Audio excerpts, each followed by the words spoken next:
ದಿವ್ಯಾಂಶಿಯನ್ನ ನೆನೆದು ಬಿಕ್ಕಿ ಬಿಕ್ಕಿ ತಾಯಿ ಹೇಳ್ತಾ ಇದ್ದಾರೆ. ದಿವ್ಯಾಂಶಿ ಅಂದ್ರೆ ಮೊನ್ನೆ ಕಾಲ್ ತುಳಿತದಲ್ಲಿ ಮಗಳನ್ನ ಕಳ್ಕೊಂಡ್ರಲ್ಲ, ಆ ತಾಯಿಯ ಕಣ್ಣೀರು ಇನ್ನೂ ಕೂಡ ನಿಂತಿಲ್ಲ. ಕಾಲ್ ತುಳಿತಕ್ಕೆ ದಿವ್ಯಾಂಶಿ ಬಲಿಯಾಗಿದ್ಲು. ಸರ್ಕಾರದ ವೈಫಲ್ಯದಿಂದಲೇ ನನ್ನ ಮಗಳ ಸಾವಾಗಿದೆ. ಸ್ಥಳದಲ್ಲಿ ಒಂದೇ ಒಂದು ಆಂಬ್ಯುಲೆನ್ಸು ಇರ್ಲಿಲ್ಲ. ಇವ್ರು ಕ್ರೆಡಿಟ್ ತಗೊಳ್ಳೋಕೆ ಸಂಭ್ರಮಾಚರಣೆ ಅಂತ ಹೆಸರಿಟ್ಟು ಮಾಡಿದ್ರು. ನನ್ನ ಮಗಳನ್ನ ಉಳಿಸ್ಕೊಳ್ಳೋಕೆ ಬೌರಿಂಗ್ ಆಸ್ಪತ್ರೆ ಕರ್ಕೊಂಡು ಹೋದೆ ನಾನು.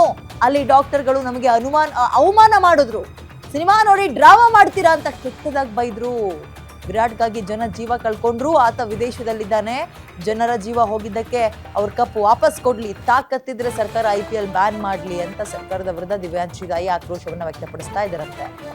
ವ್ಯಕ್ತಪಡಿಸಿದ್ದಾರೆ. ಬಟ್ ಇಲ್ಲಿ ಬಹಳ ಬೇಜಾರಾಗುವಂಥದ್ದು ಏನಪ್ಪಾ ಅಂತ ಹೇಳಿದ್ರೆ, ಆಸ್ಪತ್ರೆಯಲ್ಲೂ ಅವಮಾನ ಮಾಡಿದ್ರು ಡಾಕ್ಟರ್ಗಳು ಅಂತ. ಯಾಕೆ?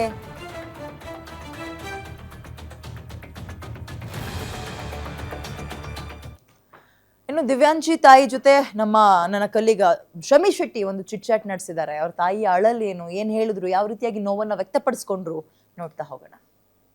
ನಮಸ್ತೆ ವೀಕ್ಷಕರೇ, 2025 ಜೂನ್ 4 ಕರ್ನಾಟಕಕ್ಕೆ ಒಂದು ರೀತಿಯಲ್ಲಿ ಕರಾಳ ದಿನ ಅಂತಾನೆ ಹೇಳ್ಬೋದು. ಯಾಕಂತಂದ್ರೆ 18 ವರ್ಷಗಳ ಕನಸು RCB ಕಪ್ ಗೆಲ್ಲೋದಾಗಿತ್ತು. ಜೂನ್ 3ಕ್ಕೆ ಅದು ಸಾಧ್ಯ ಆಯಿತು.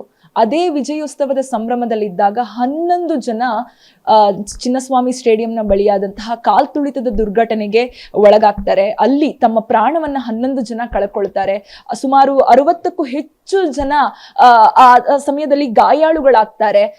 ಅಂಥದೇ ಒಂದು ಆ ದುರ್ಘಟನೆಯಲ್ಲಿ 11 ಜನರಲ್ಲಿ ಒಬ್ಬರಾಗಿ ದಿವ್ಯಾಂಶಿ ಅವರು ಕೂಡ ಅವರ ಪ್ರಾಣವನ್ನ ಕಳ್ಕೊತಾರೆ. ನಾನು ಅವರ ಮನೆಯಲ್ಲಿದ್ದೀನಿ, ಅವರ ನಿವಾಸದಲ್ಲಿದ್ದೀನಿ. ನೀವು ನೋಡ್ತಾ ಇರ್ಬೋದು, ಅವರ ಕುಟುಂಬದವರು ಕಂಪ್ಲೀಟ್ ಶೋಕಾಚರಣೆಯಲ್ಲಿದ್ದಾರೆ. ಇಂಥದ್ದೊಂದು ಘಟನೆಯಾಗಿ ಸಾಕಷ್ಟು ಸಮಯ ಆದ್ರೂ ಕೂಡ ಅವರು ಆ ನೋವಿನಿಂದ ಹೊರಗೆ ಬರ್ಲಿಕ್ಕೆ ಸಾಧ್ಯ ಆಗ್ತಾ ಇಲ್ಲ. ಯಾಕಂತಂದ್ರೆ ಅವರು ತಾಯಿ ಜೊತೆಯಾಗಿ ಆ RCB ತಂಡವನ್ನ ನೋಡ್ಬೇಕು, ಅವರಿಗೆ ಎನ್ಕರೇಜ್ ಮಾಡಬೇಕು ಅನ್ನುವಂತಹ ಕಾರಣಕ್ಕೆ ಆ ಜಾಗಕ್ಕೆ ಹೋಗಿರ್ತಾರೆ. ಆದ್ರೆ ಅಲ್ಲಿ ಆ ವಿಧಿ ಆಡಿದ್ದೇ ಆಟ ಬೇರೆ. ನನ್ನ ಜೊತೆ ಅವರ ತಾಯಿ ಕೂಡ ಇದ್ದಾರೆ. ನಾನು ಅವ್ರನ್ನ ಮಾತಾಡಿಸುವಂತಹ ಪ್ರಯತ್ನ ಮಾಡ್ತೀನಿ. ಮೇಡಮ್ ನಮಸ್ತೆ. ನೀವು ಕೂಡ ದಿವ್ಯಾಂಶಿ ಅವರ ಜೊತೆ ಅವತ್ತು ಅಲ್ಲಿಗೆ ಹೋಗಿರ್ತೀರಿ. ನಿಜಕ್ಕೂ ಅಲ್ಲಿ ಹೋದಾಗ ಏನಾಯ್ತು? ಆ ಸಿಚುವೇಶನ್ ಯಾವ ರೀತಿಯಾಗಿತ್ತು ಮೇಡಮ್? ಸಿಚುವೇಶನ್ ಎಲ್ಲ ಕಂಪ್ಲೀಟ್ ಸಾಮಾನ್ಯವಾಗೇ ಇತ್ತು. ಯಾವುದೇ ಥರ ದುರಂತ ಆಗುತ್ತೆ ಅಥವಾ ಬೇರೆ ಏನೋ ಆಗುತ್ತೆ, ಇನ್ನೊಂದೇನೋ ಆತಂಕ ಆಗುತ್ತೆ, ಯಾವುದು ಕ್ಲೂ ಇರಲಿಲ್ಲ. ಅದು ಯಾವುದು ನಮ್ಗೆ ಇಷ್ಟೊಂದು ಕ್ಲೂ ಕೂಡ ಸಿಕ್ಕಿಲ್ಲ. ಯಾಕಂದರೆ ಅದು ಪೆರೇಡ್ ಕ್ಯಾನ್ಸಲ್ ಆಗಿದೆ ಅಂತ ನನ್ನ ಮಾಹಿತಿ ಬಂದಿತ್ತು. ಆಮೇಲೆ ಟಿಕೆಟ್ ಜೀನಿ ಅಂತ ಯಾವುದೋ ಆ್ಯಪ್ ಡೌನ್ಲೋಡ್ ಮಾಡಿ ಅಂತ ಅಲ್ಲೆಲ್ಲರೂ ಹೇಳ್ತಿದ್ರು. ಅದರಲ್ಲೂ ಡೌನ್ಲೋಡ್ ಮಾಡಲಿಕ್ಕೂ ನೆಟ್ವರ್ಕು ಸಹ ಸಿಗ್ತಾ ಇರಲಿಲ್ಲ. ಜಾಮರ್ ಸಪ್ಲೈ ಮಾಡಿದಾರಾ ಏನು ಅದು ನಮಗೆ ಮಾಹಿತಿ ಇಲ್ಲ. ಸೊ ಅದ್ರ ಬಗ್ಗೆ ನಾನು ಮಾತಾಡೋಕ್ಕಾಗಲ್ಲ. ಕಾಲ್ ಮಾಡೋಕ್ಕೂ ನೋ ನೆಟ್ವರ್ಕ್, ಇಂಟರ್ನೆಟ್ ಸಹ ಕೆಲಸ ಮಾಡ್ತಾ ಇರಲಿಲ್ಲ.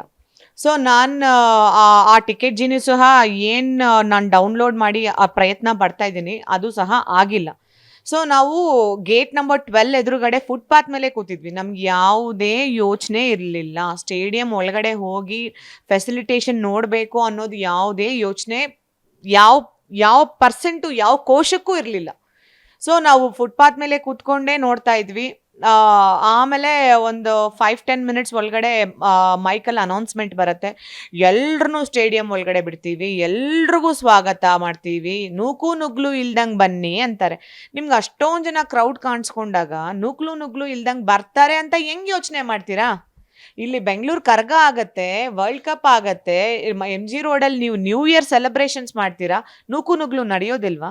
ಬೆಂಗಳೂರಿಗೆ ಇದು ಫಸ್ಟ್ ಟೈಮಾ? ಕ್ರೌಡ್ ಫಸ್ಟ್ ಟೈಮಾ? ನೀವು ನೋಡ್ತಾ ಇರೋದು ಜನ ನೂಕು ನುಗ್ಲು ನೋಡ್ತಾ ಇರೋದು ನೀವು ಫಸ್ಟ್ ಟೈಮಾ?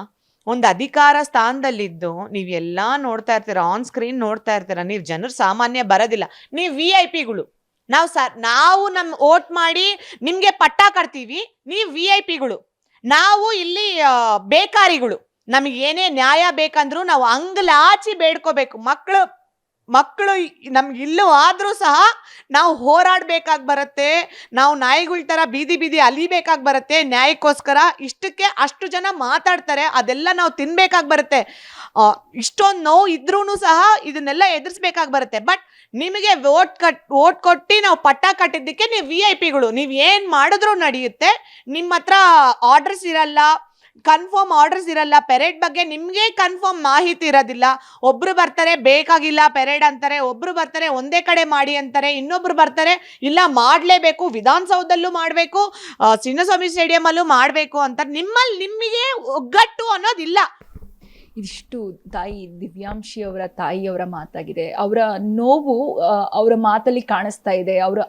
ಅವರ ಆಕ್ರಂದನೆ ಏನು, ಯಾಕಂತಂದ್ರೆ 9 ತಿಂಗಳು ಹೆತ್ತು ಸಾಕಿ ಅದಾದ ನಂತರ 9ನೇ ಕ್ಲಾಸ್ ಅಂದ್ರೆ 13 ವರ್ಷದ ಮಗಳನ್ನ ಕಳ್ಕೊಂಡಿದ್ದಾರೆ. ಅದು ಕಣ್ಣೆದುರುಗಡೆ ಅವರು RCBಯ ಏನು ಆ ಕ್ರೇಜ್ ಇತ್ತು, ಆಕೆಗೆ ವಿರಾಟ್ ಕೊಹ್ಲಿ ಅವ್ರನ್ನ ಮಾತಾಡಿಸ್ಬೇಕು ಅನ್ನೋ ಆಸೆ ಇತ್ತು, ಅಥವಾ ನೋಡ್ಬೇಕು ಅನ್ನೋ ಒಂದು ಆಸೆ ಇತ್ತು. ಅವಳು ವಿರಾಟ್ ಕೊಹ್ಲಿ ಫ್ಯಾನ್ ಆಗಿದ್ರು. ಹಾಗಾಗಿ ಒಂದು ಸಲ ಹೋಗಿ ತೋರಿಸ್ಕೊಂಡ್ ಬರೋಣ, ನನ್ನ ಮಗಳ ಆಸೆ ಪಟ್ಟಿದ್ದನ್ನ ಈಡೇರಿಸೋಣ ಅಂತ ಹೋಗಿರ್ತಾರೆ. ಆದ್ರೆ ಅಲ್ಲಿ ಆದಂತಹ ದುರಂತನೇ ಬೇರೆ.